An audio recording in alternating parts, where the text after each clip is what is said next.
Well, good afternoon. I'd like to welcome you to Channel Sports Sunday, the football segment, if you want to call it that. The segment actually where we get to update you with what is going on in the world of football. My name is Tayo Balogun Jr. And it's going to take 20 minutes there about to bring this segment to you, but I'm not going to do that alone. I have two young men, gentlemen, that when it comes to talking sports, they do know their onions. They talk on authority, so to speak. To my immediate left is Nodi Okonta, at Mitch Okonta, if you follow him on Twitter. If you want to follow him on Twitter, is good to have you in the studio this afternoon, Mitch. Good afternoon. All right, do Nodi. I actually called you Mitch Okonta. Larry Pinel, to his own immediate left. Good to have you this Sunday, Larry. If you want to follow him on Twitter, it's at Larry Pinel. It is a pleasure being in the studio. All right, quickly, let's start with what is going on locally. Ken did say was more action in the European scene, but we're going to talk to you with as regards what is going on locally. The guys, talking about the guys that will execute the AFCON, the AWC, AYC at the under 17 level and also at the under 20 level are very busy. We're going to talk about the under 20 guys, to be precise, the Flying Eagles under Manu Gaba and Nduka Ogbade. These guys are currently in Abuja, but they will get to play friendlies against Ghana and eventually move on to execute the tournament proper.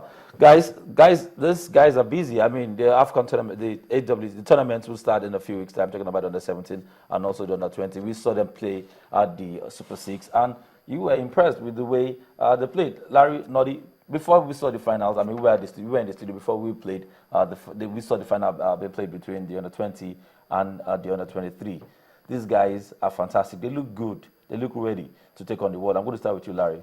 Yes, definitely, particularly for the under 20, guys, they were brilliant, and the fact that they had already won, you call it a final, I think the guys were even more relaxed than under 20 because they had won the Super-6, so to speak, before that last game. But it was interesting because the under 23 team, you know, they were split into two. Yep. The other half had gone to Tunisia under Samson Sassa. They had come, and the other one was with Fatah Mao. So they had actually returned. So Samson Sassa actually took charge of that game, and then he infused the lads who went to Tunisia, and then put about 20-30% of the guys who were home, and then they got a brilliant result, 3-3. Yep. And we know they can score. They defeated was it Esperance 3-0 after losing 5-2 or 5-3 in one of the other games. So it suggests that they can score, but they can also concede 3-3 against the Flying Eagles. But what the Flying Eagles have shown, 12 goals all through the tournament, when he made as the MVP, it means the future bodes well, particularly for those guys. I think we must also make special mention about the guys in charge, Nduka Ogbade and Manu Gaba. I've met Nduka Ogbade a couple of times, and the way he talks about the team is like a politician that knows his onions. I mean, like a hard-working governor. He talks with passion. When he's with MFM, you see what he does with MFM, and when he's with the national team, I mean, I think he puts in a lot with his team. I wish them all the best. I think they're good enough to actually go ahead and take the rest of the world, so to speak. Some people are actually advocating that should they do well at this tournament, they should be considered for the Super Eagles job. Should it be vacant? I mean, at some point in time. Straight away now, allowed Nodi to talk now, but let me just add this. The level these guys are is unbelievable for their age. And we saw that right from under 17. And we can see the progression. They are marvelous. The way they took the big boys apart. When he looks around, they blazed everybody apart. What it suggests is that these guys are actually ready. As a matter of fact, I would have even thought maybe for the under 23 national team and for the Super Eagles itself, why go so far when what you're looking for is near you? I would have thought that you'll have started bloating them right now. I don't know if Nogida agrees with me. It's a matter of time. It's a matter of time, I'm sure. But let them go ahead and do well with this tournament. We wish them all the best wherever you guys are. We understand they will play some friendlies against the Ghanaian side in Ghana and eventually go on and commence their campaign. That's it. They were fantastic. The Super-6, eventually winning the tournament. That was the Super-4. They considered 3 goals, no doubt. But they came back, and I think that is what of note. I mean, the way they actually came back and played out 3-3 draw with the under-23 side. Having said that, let's talk about Nodi. Canopilas in this particular Super-6 tournament went to Ghana, defeated the under-23 side yesterday by a lone goal. It was a penalty. The scorer was Rabiu Ali, and they got a maximum points. But again, we should say this. Canopilas are the only local side amongst the likes of Dolphin, Eyimba, that look like they're getting very busy and ready for the CAF Champions League. Tayo, you know, when a team is bent on dominating the local scene for a long time, this is how they started.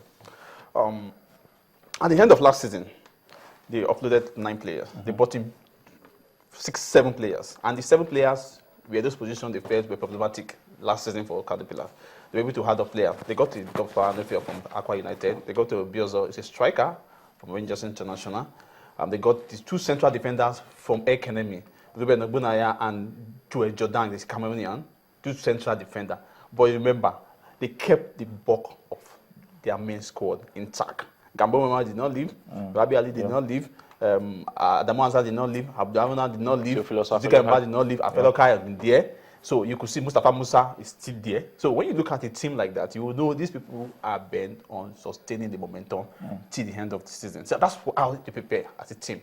They didn't allow the coach to go, even though they were not impressed with the way they performed at the last CAF Champions League. That's how to go about it. You can't take away from Kano Pillars. This season, they are still going to be the team to beat. At the league, in the league. In the league. The Champions League, they are taking it very serious. Yes, they discovered few potholes because the team they met on their way were the team that got to the final of the Champions League, AS Vita. So they are not a little team, just to speak. So Kano Pillars have seen what is at stake. They've been close to the final of the Champions League before. They got to the semi-final. So that's how to prepare. Play against clubs within the sub-region. Because the teams you're going to be playing, mostly you may not meet the North African teams at the earliest stage. You're going to be seeing them in the final qualifying round to the group phase. So when you play a team from the West Africa sub-region, you're going to get close to what you'll be expecting. The robust style, the physical style, that's what you'll be expecting. And that's what Kano Pillars is doing. They're playing against teams. So if you cannot take advantage of sub-regional friendlies, then what are you expecting? That's right. They played at home. They go sub-region. So where does this leave the likes of Eibar, Warri Wolves, and Dolphin? Well, for Enyimba need to do more. Maybe they are still backskiing in the welfare of their 2003, 2004 victories. It's still past. A lot of things have gone under the water. It's not a different. It's a different proposition altogether. They will keep, but Enyimba still have players added to their team.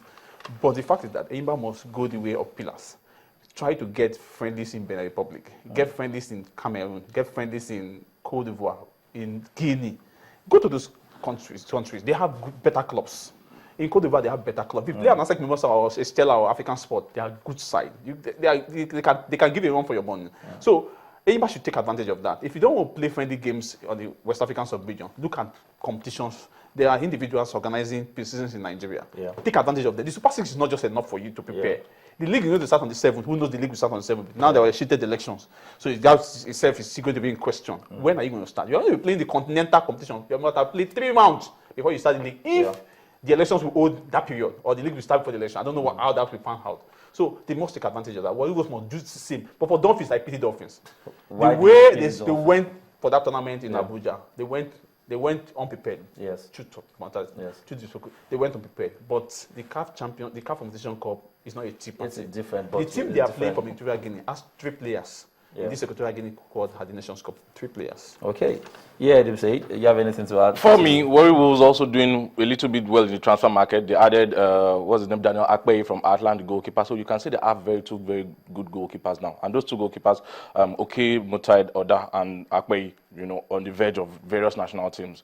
That will remind you of, say, a Valdez and a De and Man U, or a Tibakoto and Peter Cech. So goalkeeper is solid. Goalkeeping department is solid for Warri Wolves. Also got Suleiman Kwambe from Sunshine Stars. That is brilliant for Warri Wolves. They will do that going forward. But this season, last week, I mentioned the fact that pound for pound, Enyimba is better than Pillars. I take that back. I apologize to all Kano Pillars supporters and Kano Pillars players. This season, Kano Pillars will win the league again. I need you to quote me on this. So? Kano Pillars will win the league again this season. Why am I saying that? They got Christian Obiozo. You don't think we should watch out for Sharks FC of Port Harcourt? They got Christian Obiozo from Rangers, the highest goal scorer in Rangers last season.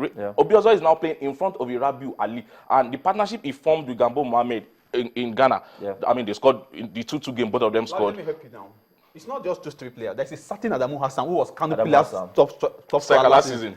14 goals. But I agree. But you see a player that's still left in the cooler. Obiozo went to this Super-6 and scored 4 goals. He was the highest goal scorer in a new team. Physical player, when he gels, what will happen? Very good on the ball. And he mentioned the fact that they got Ruben Ogbunaya, they got Samuel Sonya, they have players everywhere, and they're not even resting on their oars. They are right now in Ghana playing friendlies. Kano Pillars will win again, and will now say. And they go to venues with chartered flights, so can give that. So this is a side that is very prepared. So you won't blame them, and we know they don't want them salaries.